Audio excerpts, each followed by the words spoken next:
बताते चलें कि भारतीय क्रिकेट टीम की तरफ से एक दफ़ा फिर एक ऐसा बयान आया है और इसकी तरदीद भी आ रही है, ये मिक्स्ड रिव्यूज़ का भी शिकार है, लेकिन काफ़ी हल्के ये ख़बर दे रहे हैं कि उनकी जो नेशनल क्रिकेट टीम है, क्योंकि इस दफ़ा की मेज़बान कंट्री आईसीसी चैम्पियनशिप की पाकिस्तान है, पाकिस्तान की यानी जो जर्सीज़ हैं जिस पर पाकिस्तान का नाम आवेज़ा है उसको पहनने से इनकार कर दिया गया है। This is definitely frustrating and rather offensive as well.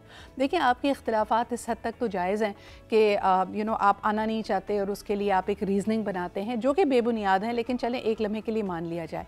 लेकिन किसी मुल्क की जर्सी पहनने से इसलिए इनकार करना क्योंकि उस पर नाम लिखा हुआ है, this is a very hard line thought. इसके अलावा ये बताते चलें कि पाकिस्तान ने हमेशा ही फ़राख़दिली का मुज़ाहरा किया। 2016 में T20 वर्ल्ड कप, 2023 में ODI वर्ल्ड कप, इन दोनों टूर्नामेंट्स में क्योंकि भारत मेज़बानी के फ़राइज़ अंजाम दे रहा था, उसका नाम आवेज़ा था, पाकिस्तानी टीम ने ये जर्सीज़ पहनी हैं। हमारे साथ मौजूद हैं senior sports journalist and analyst Yahya Hussaini साहब। आइए उनसे पूछते हैं कि ये क्या माजरा है। अस्सलाम जी, वालेकुम अस्सलाम सदरा। याया, पहले तो बताइए, इसके ऊपर बड़े मिक्स्ड रिव्यूज़ आ रहे हैं, क्या ये खबर मुस्तनद है? क्या ऐसा कोई बयान बीसीसी की तरफ से आया है?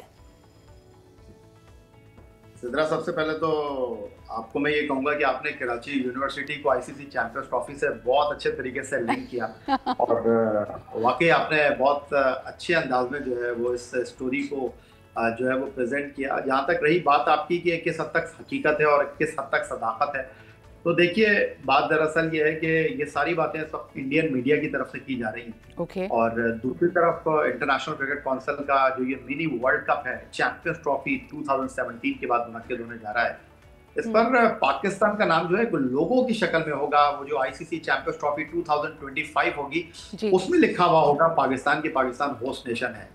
पूरी किट के ऊपर कहीं भी लिखा हुआ होगा कि इंडिया की किट है तो पाकिस्तान का नाम लिखा हुआ होगा। और बड़ी दिलचस्प बात मैं आपके साथ शेयर करता चलूं कि ये जो किट है जिसके ऊपर ये लोगो लगेगा, ये इंडियन टीम जो है वो बीसीसीआई खुद बनाएगा और वो दिखाएगा पहले इंटरनेशनल क्रिकेट काउंसिल को, और उसके बाद उनके खिलाड़ी पहन सकेंगे।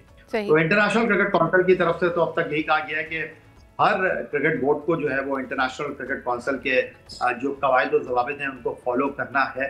और बड़ी दिलचस्प बात है कि इंटरनेशनल क्रिकेट काउंसिल के जो इस वक्त सरबराह हैं जय शाह, वो माजी में बीसीसीआई के सेक्रेटरी रह चुके हैं, तो उनके लिए थोड़ा सा मुश्किल होगा। और जहाँ तक रही बात के अगर भारतीय क्रिकेट बोर्ड की बात इंडियन मीडिया के मुंह में डालकर इस वक्त ज़बान ज़द आम की जा रही है, तो बहुत ही आसान फार्मूला है। जिस तरह पाकिस्तान ने अपने उसूली मौक़िफ़ के ऊपर डट कर बात की कि चैंपियंस ट्रॉफी में अगर भारत पाकिस्तान नहीं आता तो हाइब्रिड मॉडल के तहत अगर ये चैंपियंस ट्रॉफी होगी, जिसको अब फ्यूजन का नाम दिया गया है, तो मुस्तकबिल में पाकिस्तान भी ऐसा ही करेगा। तो अगर भारत ये अंदाज अपनाता है तो बहुत आसान है, फिर हम भी यही करेंगे। लेकिन मुझे बताएं याया, तो जो आपने तमाम निशानियां यहाँ पे सामने रखी हैं, जय शाह साहब का जो इसके अंदर एक किरदार हो सकता है, आईसीसी और बीसीसी की जो एक तरह से कहना चाहिए कि उनकी क्रिकेट की, उनके लोगों की जो एक इन्फ्लुएंस ऑलरेडी मौजूद है डिसीजन मेकर्स पे, तो जैसे हमारे यहाँ मीम चलती है, तो फिर मैं ना ही समझूँ ना, ऐसा मुमकिन है कि उनकी जर्सीज़ या तो मुख्तलिफ होंगी या वो पाकिस्तान का नाम मुकम्मल तौर पर तमाम जर्सीज़ से हटाने में कामयाब हो जाएंगे? नहीं, ऐसा होगा नहीं, मैं आपको बताऊं, ऐसा होगा नहीं। और इंटरनेशनल क्रिकेट काउंसिल का जो ये mini world cup champions trophy है, उसमें तमाम टीमों जो लोगो इस्तेमाल करेंगी चैंपियंस ट्रॉफी 2025 का, उसमें पाकिस्तान का नाम होगा। और सिर्फ इंडियन मीडिया की तरफ से ही ये बात सामने आ रही है, तो ऐसा नहीं होगा कि बाकी 7 टीमें बशमूल पाकिस्तान वो लोगो इस्तेमाल करें और वो लोगो इंडिया का अलग हो। तो टूर्नामेंट जब इंटरनेशनल क्रिकेट काउंसिल के बैनर तले हो रहा है और अगर बाकी 7 टीमें ये लोगो इस्तेमाल करेंगी तो टीम इंडिया को भी इसी लोगो को इस्तेमाल करना पड़ेगा। बिल्कुल सही।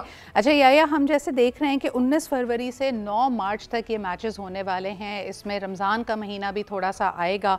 मुझे ये बताएं, इस वक्त बड़े ज़ोरों शोर से तमाम ही शहरों में, क्योंकि कराची, लाहौर, रावलपिंडी में ये मैचेस होंगे, दुबई की तो खैर बात ही अलग है, लेकिन इन तीनों शहरों में तमाम स्टेडियम्स की तज़ीन व आराइश का काम जारी है, तरक्याती काम जारी है। इसको आप कैसे देख रहे हैं और किस किस्म की स्पेक्टेटर्स को आप वहाँ पे देख रहे हैं?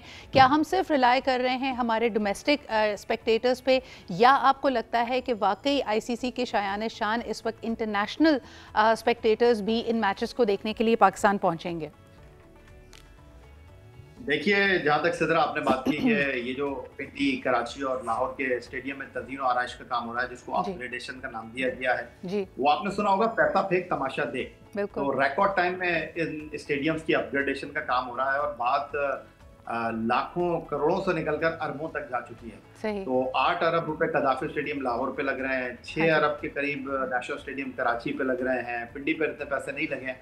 तो फिर आप को अगर जाने का इत्तेफाक हो चैंपियंस ट्रॉफी या पीएसएल के किसी मैच में, तो आप देखेंगी कि नक्शा ही बदल गया है इन स्टेडियम का, और अभी बिल्कुल तामीराती काम जो है वो इख्तितामी मराहिल में है। सही। जहां तक रहा आपके सवाल का दूसरा हिस्सा कि ये इंटरनेशनल क्रिकेट काउंसिल का टूर्नामेंट है, और क्या सिर्फ इंटरनेशनल क्रिकेट काउंसिल के इस टूर्नामेंट में जहां 8 टीमें बशमूल पाकिस्तान पार्टिसिपेट कर रही हैं, सिर्फ क्या पाकिस्तान के लोग ही इन मैचों से लुत्फानंदोज होंगे? तो बिल्कुल ऐसा नहीं होगा। यहाँ जनूबी अफ्रीका, अफगानिस्तान, ऑस्ट्रेलिया, इंग्लैंड की टीमें पार्टिसिपेट कर रही हैं, तो डेफिनेटली उन मुल्कों के चाहने वाले, उन मुल्कों को सपोर्ट करने वाले जो सपोर्टर्स हैं, वो इस टूर्नामेंट के दौरान आपको पाकिस्तान के स्टेडियम में मैचों से लुत्फानंदोज होते हुए दिखाई देंगे, जिस तरह आईसीसी के बाकी टूर्नामेंट में लोग जाते रहे। अच्छा, मुझे बताएं कि आपको याद होगा जब भारत ने कॉमनवेल्थ गेम्स को होस्ट किया था, गालिबन 2015 की बात है, तो उसके साथ साथ सिर्फ और सिर्फ उनके स्टेडियम्स का नक्शा नहीं बदला था। जब आप इतने ज़्यादा इंटरनेशनल विजिटर्स को, टूरिस्ट को एक्सपेक्ट कर रहे होते हैं, उन्होंने अपनी दिल्ली मेट्रो भी उसी वक्त उसको ओपन किया था। मास ट्रांजिट के बहुत सारे ऑप्शंस थे। तो ये जो 8 अरब 6 अरब रुपए की बात हो रही है, इस पर क्या ये सिर्फ स्टेडियम्स की ही तेज़ीन व आराइश हो रही है या पूरे शहरों को एक अपलिफ्ट मिल रहा है? कल मैं एक खबर देख रही थी कि पंजाब हुकूमत के ऊपर ये इल्ज़ाम लग रहा था कि ये सीपैक के पैसे हैं जो मुख्तलिफ और प्रोजेक्ट्स के लिए आए थे, जो सिर्फ और सिर्फ एक कॉस्मेटिक अपलिफ्ट के लिए इस्तेमाल किए जा रहे हैं। इसमें कितनी सदाकत है याया? देखिए सिद्रा, बात तो आपने सच की है, लेकिन वो कहते हैं ना कि बात तो सच है लेकिन है रुसवाई की। चाहे कॉमनवेल्थ गेम हो, चाहे एशियन गेम्स हो, चाहे वर्ल्ड कप हो, चाहे ओलंपिक मुकाबले, वहाँ पर जब इस तरह के इवेंट मुनक्किद होते हैं, तो जिन शहरों में ये मुकाबले होते हैं वहाँ का नक्शा ही तब्दील हो जाता है। और कहते हैं कि वो शहरों को अपग्रेड करने के हवाले से जो मेज़बानी है वो बड़ा अहम किरदार अदा करती है। लेकिन अफसोस के साथ मुझे कहना पड़ता है कि ऐसा कुछ नहीं हो रहा। आप देखिए कि जो इस वक्त एक बस वाला मंसूबा है, कराची यूनिवर्सिटी, सफूरा, लोग रुल गए हैं, लोग मुश्किलात का शिकार हैं, और चैंपियंस ट्रॉफी के होते हुए लोगों को मजीद दिक्कत का सामना करना पड़ेगा। जब चैंपियंस ट्रॉफी होगी, सड़कें बंद होगी, कुछ डाइवर्जन होगी, तो लोगों को इन मैचों के दौरान जो है मुश्किल सूरत हाल का सामना करना पड़ेगा। कराची में 3 मैच हैं, पाकिस्तान, न्यूजीलैंड, अफगानिस्तान, जनूबी अफ्रीका और इंग्लैंड और जनूबी अफ्रीका का। तो इन मैचों के दौरान लोगों को थोड़ा सा ट्रैफिक के हवाले से मुश्किल सूरत हाल का सामना करना पड़ेगा।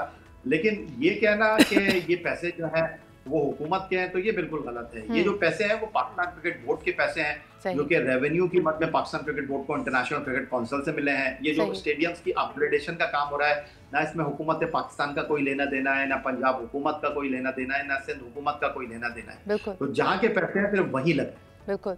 अच्छा, आप क्योंकि कराची से वाकिफ़ हैं, कराची में हमने देखा क्योंकि एयरपोर्ट से जैसे ही हम निकलते थे तो वहाँ पे क्योंकि रिहायशी प्रोजेक्ट्स बहुत पुराने और बेहंगम अंदाज में फैले थे, कुछ कमर्शियल एक्टिविटीज़ भी थी, तो वेरी इंटरेस्टिंगली कॉमनवेल्थ स्टाइल में जो बिल्कुल दिल्ली ने एक स्ट्रैटेजी अपनाई थी, हमने भी एक दीवार बना दी है वहाँ पर, और उसको एक खूबसूरत सी दीवार बना दी है ताकि उसके ऐब या उसके पीछे की जो भी एक्टिविटीज़ है वो छुप जाएँ। इस पर मैं ज़रूर याया आपका कॉमेंट चाहूँगी। देखिए, आप दिल्ली की बात कर रही हैं, दिल्ली जाने का मेरा इत्तेफाक हुआ है। दिल्ली का जो एयरपोर्ट है ना, वो शहर से बहुत दूर है, बहुत बाहर है जी। लेकिन नेशनल स्टेडियम आने के लिए आपको जिना इंटरनेशनल स्टेडियम का सहारा लेना पड़ेगा, एयरपोर्ट का सहारा लेना पड़ेगा। तो एयरपोर्ट के पीछे मॉडल कॉलोनी की बस्ती है और मलीर कैंट है, और आप अगर एयरपोर्ट से निकले हैं तो फिर बुलंद बाला इमारतें जो हैं वो आपको नजर आएंगी। तो बिल्कुल ठीक आपने कहा कि कुछ दीवारें जरूर खड़ी की गई हैं, दीवारों पर नक्शो निगार जरूर बनाए गए हैं। हाँ। लेकिन अभी तो हमारे मेयर कराची ने नया एलामिया जारी कर दिया है, जिसके मुताबिक ये जो रंगो रोगन का काम है, दीवारों पर पेंट का काम है और ये जो नारे लिखने का काम है, उसमें उन्होंने कहा है कि लोगों को जो है वो सजा हो सकती है। हाँ। लेकिन आई थिंक ये चैंपियंस ट्रॉफी के हवाले से अगर कोई काम होगा तो शायद उस हवाले से कुछ नहीं हो। बहुत बहुत शुक्रिया याया। बस अल्लाह करे ये दीवारें जुनैद बंगाली बाबा से बच जाएं, क्योंकि उन्हीं के सबसे ज़्यादा हम इश्तिहार वहाँ पे देखते हैं। लेकिन आपके हमारे साथ मौजूद होने का बहुत बहुत शुक्रिया। This was a very interesting segments. जी, शायकीन क्रिकेट तैयार हैं, छोटी मोटी खबरें आती रहेंगी, इस तरह की बड़ी खबरें भी बनती रहेंगी, but we are looking forward to these matches. It is going to bring a lot of excitement to Pakistan.